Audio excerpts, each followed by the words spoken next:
ಭಾರತವನ್ನು ಸಾರ್ವಭೌಮ ಸಮಾಜವಾದಿ ಜಾತ್ಯತೀತ ಪ್ರಜಾಸತ್ತಾತ್ಮಕ ಗಣರಾಜ್ಯವನ್ನಾಗಿ ರೂಪಿಸುವುದಕ್ಕಾಗಿ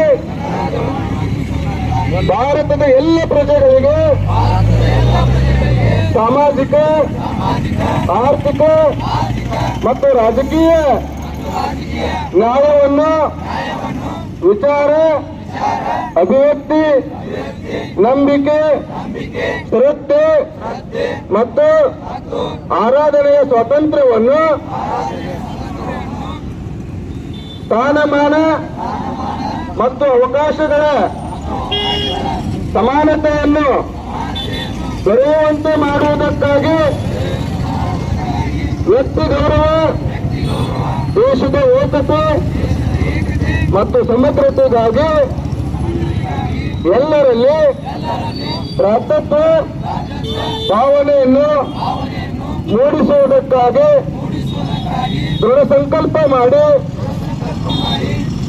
ನಮ್ಮ ಸಂವಿಧಾನ ಸಭೆಯಲ್ಲಿ 1949ನೆಯ ನವೆಂಬರ್ ತಿಂಗಳ 26ನೇ ದಿನದಂದು ಈ ಸಂವಿಧಾನವನ್ನು ನಮಗೆ ನಾವೇ ರೂಪಿಸಿಕೊಂಡು ಅಂಗೀಕರಿಸಿ ಶಾಸನವನ್ನಾಗಿ ವಿಧಿಸಿಕೊಂಡಿದ್ದೇವೆ. ಜೈ ಭೀಮ್, ಜೈ ಪ್ರಬುದ್ಧ ಭಾರತ್.